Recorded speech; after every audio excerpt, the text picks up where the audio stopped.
Time now for sports on 104.7 The Cave. Here's Ned Reynolds. Mikey, intern Ned Reynolds. It's a rainy Thursday morning, and we are in the studio talking about TV ratings today. Obviously, everyone in the sports world puts a lot of credibility in those ratings, at least right now. I'm sure it's all muddied with the streaming and all that stuff, but just give me the bottom line. How many people tuned in to watch the All-Star Game? 7 million. And that is down by about 500,000 from last year, and that has to be a point of concern because it continues to show down every year. And Major League Baseball can't hack that. It just is not part of their genre and not part of what they're trying to present. All-Star Game, 7 million, and that's a 3.9 rating. That's not very good. And a 12 share, and that isn't very good. It's kind of middling in a way. You can't say it's catastrophic. That's not the case. But it's not what Major League Baseball would have wanted. And the Home Run Derby, that was down 110,000 viewers. That's fairly significant because that's 12%, and it's still, this is interesting, even down like that was still ESPN's most watched event this summer, the Home Run Derby, and yet it was down by 110,000 viewers. Well, number one tells you a little bit about the numbers of viewers that the four-letter network has as opposed to what it had been. And number two, really the relevancy of some of these made-for-TV events. I would suspect, I can't comment on it because I didn't see it, but the ESPYs last night, I imagine, were probably down. Yeah, again,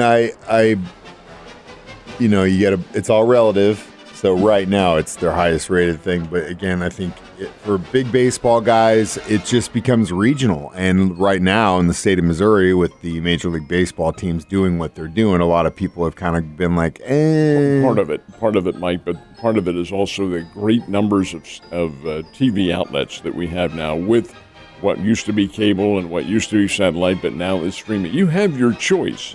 Whereas in the old days, the Major League Baseball was on NBC, one of the major networks, and that was all that existed, NBC, CBS, ABC, and maybe public broadcasting. So again, you have divided the public a little bit, but in regards to the numbers, you would have hoped it would have been bigger, but it isn't. Yeah, well, that is the way the world is right now. We're all watching videos in 1-minute increments. All right, speaking of which, we haven't heard a lot more about the Bally situation. And obviously that involves the St. Louis Cardinals, or at least it did. What's the latest on that? Commissioner of Baseball told the media over the All-Star break that it's called Diamond Sports, that's the company that owns Bally's, that they have made 94% of their payments. Now, they declared bankruptcy, folks, and they went to bankruptcy court, and that's Chapter 11, so they could continue to operate, assuming that they were able to meet some of their debts. Well, Major League Baseball says 94% of them have. Now, the commissioner did not say where the other 6% is. I know the San Diego Padres are one of them because they pulled the plug on them. They made their own deal. I'm assuming the Cardinals have been paid because I haven't heard anything about it, nor the Kansas City Royals. So we will have to assume that they are in good shape, and that's good, but I have a feeling this may be it for Bally Sports this year. But we'll see. We'll see how that works out. Well, everyone's going to get their money eventually. That's just kind of how it works, and usually the end of the story. All right, Magic Carpet Ride kind of continues for an American player at Wimbledon, right? It did until the final set yesterday. I hate to hear that. This is Chris Eubanks out of Georgia Tech, an All-America at Georgia Tech, but really a non-winner on the Pro Tour. He's been on the Pro Tour for about 5-6 years now, and really just lowly regarded, has never done anything until this year. Magic Carpet Ride at Wimbledon. He got all the way to the quarterfinals, played Daniel Medvedev yesterday. Daniel Medvedev is a defending champion of the U.S. Open and a great player indeed. And Eubanks had him down 2-1. But here comes the catalyst involved. The fourth set went to a tiebreaker, and Eubanks lost that tiebreaker. He lost his poise. He got wiped out in the final set 6-1, and Daniel Medvedev advances to play Carlos Alcaraz, who is the number one tennis player in the world and the top seed at Wimbledon. But nonetheless, a nice try for the 6'7" kid from Atlanta, Chris Eubanks. So now we've heard from the president of the St. Louis Cardinals regarding what might happen in the next few weeks, but Don't worry, they're not waving the white flag. What does that mean, What Ned? he says, they're not giving up on this season yet. He is John Mozeliak, who is the president, but he's the former general manager, and he is playing the role of general manager now. The GM, John Gerst, never says anything. He kind of stands in the background. Mozeliak is the mouthpiece, and I wonder how wise that is, but that's beside the point. He really didn't say anything new. He gave, get this really bothers me a little bit, the general manager, president, allowing a media interview. Who in the hell do you think you are? Allowing the interview? You better want the interviews, people. You're dealing with the public. That's how you work. Anyway, Mozeliak granted an interview to this guy. Didn't say anything new. He said there will be trades, but never really mentioned anyone in particular. Yes, the Cardinals overall are disappointed. Did they what do they need? Well, everybody's talked about it all season up until last winter. Really need new pitchers. And the reason they didn't get any as such was because Mozeliak and the front office didn't feel that the right pitchers were available. That's the quote that he made. They weren't available. Well, did you expect Cy Young to be coming out of there or Nolan Ryan to come out of retirement? Well, that's where you concoct deals, at least in my opinion, and that wasn't done. Anyway, is the white flag being raised? No, it is not. The trade deadline is still, a week and a half or 2 weeks away. It's August the 1st. You can't make any trades or any waiver deals or anything like that afterwards, but that's still another week and a half or so, 2 weeks away. And there's probably a lot of talking. I thought there might be a little bit during this All-Star break, but there has been none. Cardinals are 11 and a half games out, 14 games under 500. They really have to get to 500 before they can even consider hopes of challenging for any kind of playoff spot. I did see a mathematics formula that was published last night that if the Cardinals continue on their current pace, they would finish with the worst record in about a century, somewhere around there. Now that century goes back to the early part of the 20th century. It would be 68 and 94, I think, or something like that, the numbers. But I don't think they're going to continue on that pace. I think they get better. They have an easier part of their schedule coming up. They open up with the Washington Nationals tomorrow night. They're not very good at all.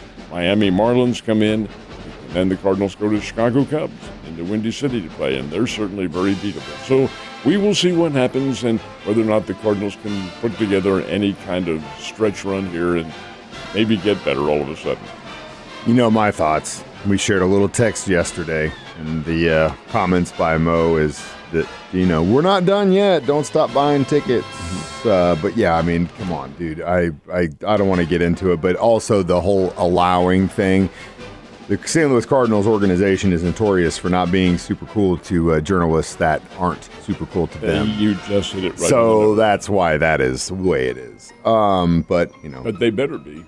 Well, at the end of the day, if you don't have fans in the stands, you don't have nothing. It's just an organization that's been so good for so long when you look at this. Holmes, you just said it right there. They have a 20-year history of having pretty good teams. Not always championship contenders, but pretty good teams, and nobody's ever questioned them until now. Now we'll pull the shell over our head. Yep, okay, next few years are going to be really telling in the direction that team takes. All right, now, speaking of which, a lot of Philadelphia fans, I know that you're on the pulse on this one, are kind of hoping they pick up the third baseman for the St. Louis Cardinals. Fans and media in Philadelphia are really barking about this. This is Nolan Arenado, who actually the other day at the All-Star game said, it's a possibility I could be traded. I can't buy it. I can't believe that's going to happen. He's a cornerstone of this team, and he's only 32 years old. He may not be having the greatest year, but neither are the Cardinals for that matter. But I can't imagine the Cardinals letting go of Arenado. I could of Goldschmidt. I don't think that'll happen. But by the same token, Arenado out of there? Well, Philadelphia fans say he is the missing piece to their winning a world championship. That could be a fairly fair and objective thought process on their part. They were fairly close last year until it finally caught up with them. They really didn't belong there, but they were riding that magic carpet. Still, Arenado on that third base position with some of the sluggers they have on that team, Bryce Harper and Castellanos and people like that, it would be a very formidable offensive team. I don't think it's going to happen.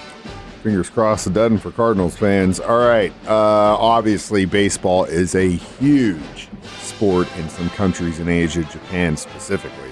But looks like Major League Baseball is going to start trying to move in on that territory. Well, they're opening the season next year in Asia. This is not the first time it's happened. They did open, Major League Baseball opened in Japan about 5 years ago with the Oakland A's and the Los Angeles Dodgers. They counted. These were official games, and they played a 2 or 3 game series in Korakuen Stadium in Tokyo. And it was great. Had big crowds and all that sort of thing. This time, Major League Baseball is going to South Korea. And they're going to open up the third week in March, and it'll be the Dodgers and the Padres. And these games will count. It's a 2-game series. That's all, 2-game series, but it does open the season. Rest of the teams begin a week later, but that gives the Dodgers and the Padres a week extra of spring training and so forth and so on. But, yep, season opens next year, 2024, in South Korea. Exciting for them, and they've got some great talent out there too, Ned. You have a great day. I'll see you tomorrow.